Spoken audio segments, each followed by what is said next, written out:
हमने उत्तर प्रदेश को कैसे व्यक्ति को मुख्यमंत्री बना दिया जिसको इस देश के भूत और भविष्य के बारे में कोई जानकारी नहीं, जो पूर्व के बारे में, महापुरुषों के बारे में किसी प्रकार का कोई जानकारी नहीं है।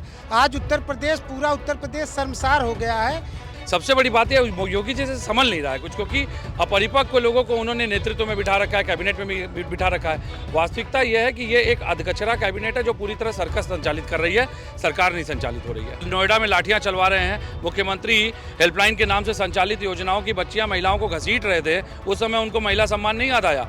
आज अपने आवास से निकल करके लोक भवन तक चले गए और इसको ये कह रहे हैं महिला सम्मान यात्रा। अरे कम से कम लखनऊ की यात्रा कर लेते कि हम देश में ब्राह्मणों को किसी प्रकार एकदम जीना उनका हर प्रकार से दुश्वार कर देंगे। ब्राह्मण जब से उत्तर प्रदेश में योगी आदित्यनाथ सिंह जी आए हैं, लगातार ब्राह्मणों के ऊपर अत्याचार हो रहा है, ब्राह्मण मारे जा रहे हैं, ब्राह्मण का इनकाउंटर हो रहा है। 4 PM न्यूज़ नेटवर्क में आप सभी का स्वागत है। मैं हूं क्षितिज कांत। आपने सूबे के मुख्यमंत्री योगी आदित्यनाथ के भाषण के दौरान विवेकानंद जी को कोट करते हुए एक लाइन बोली जो कि सुभाष चंद्र बोस ने कभी बोली थी, उसको लेकर के पूरे प्रदेश में चर्चा हो रही है। तुम मुझे खून दो, मैं तुम्हें आज़ादी दूंगा। काफ़ी चर्चा हो रही है, हम इस पर बात करेंगे।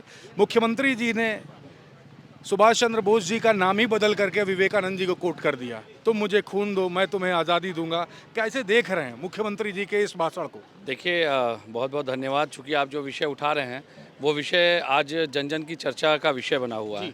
मुझे लगता है कि एक सूबे के मुख्यमंत्री को एक बड़ी महान विभूति के लिए इस तरह के शब्दों का प्रयोग करना और इस तरह से उनकी जानकारी, चूँकि व्हाट्सएप के माध्यम से जो जानकारियाँ प्राप्त होती है उसमें 2014 के बाद का जो इतिहास है वो भाजपाइयों को पढ़ाया जाता है बाकायदा, और उस इतिहास से परिपोषित लोग उसी इतिहास के तथ्यों को प्रस्तुत कर रहे हैं। लेकिन मुख्यमंत्री जी की ऐसी भाषा अचानक से बदल जाती है, और ऐसे समय पे जिस समय एक प्रदेश का चुनाव हो रहा है उस समय कैसे देख रहे हैं? वास्तविकता ये है कि इस समय मुख्यमंत्री जी पूरी तरह से दुविधा में हैं। चूँकि प्रधानमंत्री बनने के दिवा स्वप्न के कारण जो उनका उद्देश्य लक्षित नहीं हो पा रहा है, जो आंतरिक गुटबाजी है उसके कारण वो भ्रम की स्थिति में रहते हैं। उन्हें पता नहीं चलता है कि कब किस समय क्या बोलना है, क्या कहना है। अब देखिए, बंगाल जाकर के कह रहे थे कि महिलाओं के सम्मान की बात कर रहे थे, गाय नहीं कटने देंगे, हिंदुओं को बंटने नहीं देंगे। उत्तर प्रदेश में हिंदुओं को बांटा भी, और नवरात्र के समय देखिए आगरा की घटना देखिए, चाहे बरेली की घटना देखिए, आजमगढ़ की घटना देखिए, गोवंश भी मिलते रहे।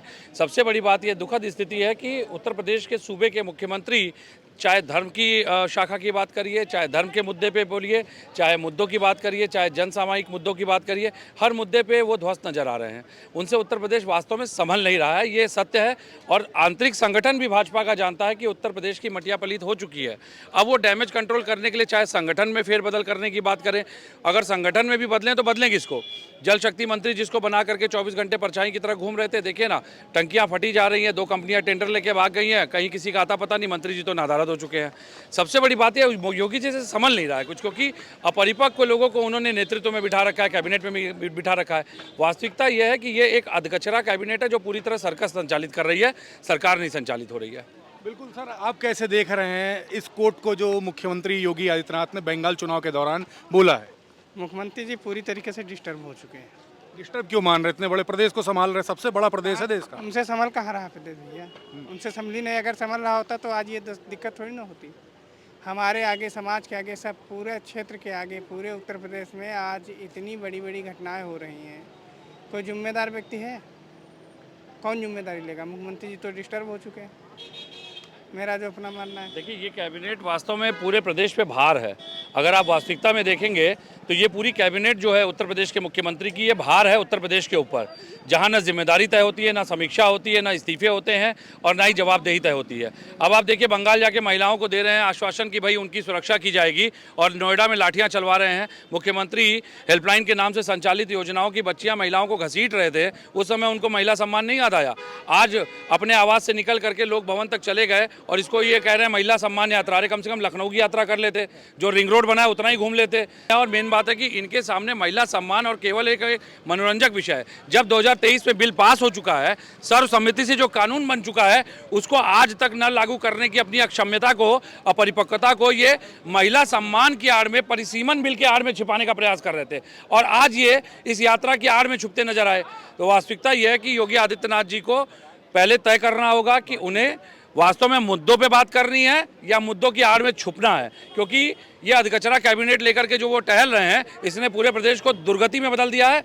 और सबसे बड़ी बात है, देखिए सुप्रीम कोर्ट तक कह चुका है उत्तर प्रदेश में जंगल राज कायम है। बिल्कुल, कैसे देख रहे हैं बंगाल में एक मंच पर एक रैली के दौरान मुख्यमंत्री योगी आदित्यनाथ साफ कहते हैं कि तुम मुझे खून दोगे मैं तुम्हें आज़ादी दूंगा, और इस कोट को विवेकानंद जी से जोड़ देते हैं, जबकि सुभाष चंद्र बोस जी ने इस कोट को दिया था और सब आज़ादी स्वतंत्रता सेनानी हैं। कैसे देख रहे हैं इसको? वो अपना फायदा करने के लिए संप्रदाय में झोंकते हैं हर चीज़ को।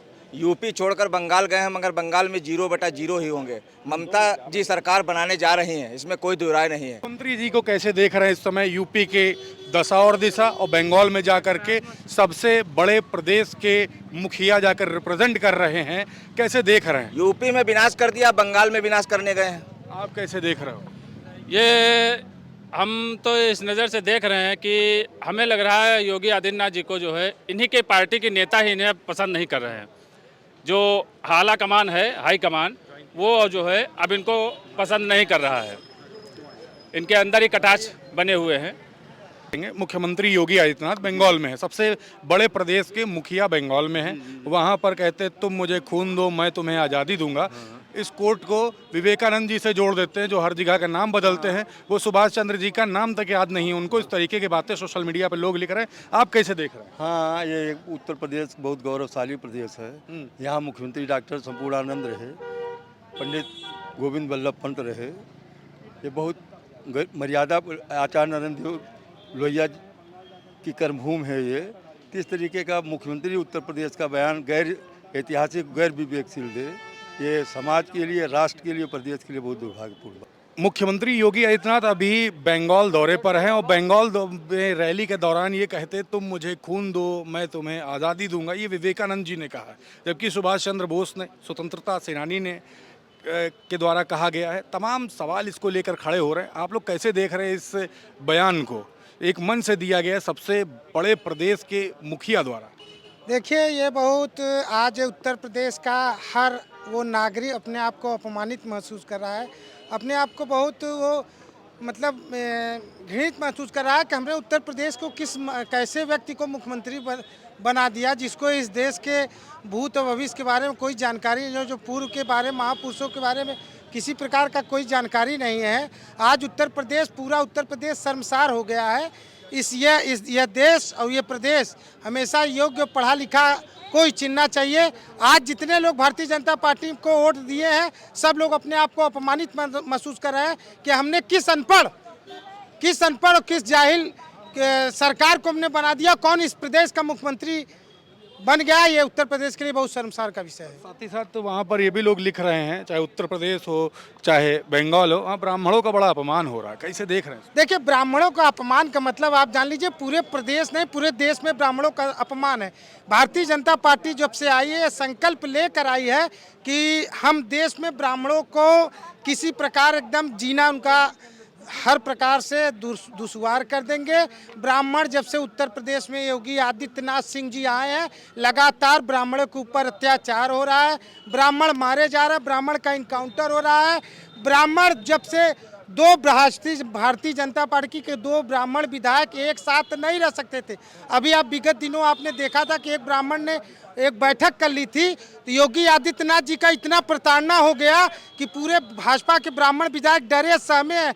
तब से लेके आज तक हमने नहीं देखा कि 2 भारतीय जनता पार्टी के विधायक एक साथ कहीं एक गाड़ी में बैठ के ठहरे हो। ये दहशत है। ब्राह्मणों को निस्ते नाबूद करना, ब्राह्मणों को खात्मा करना, ब्राह्मणों को राजनीतिक अस्तित्व को खत्म कर देना, ये भारतीय जनता पार्टी और खासकर इस प्रदेश के मुख्यमंत्री योगी आदित्यनाथ जी का ये संकल्प है।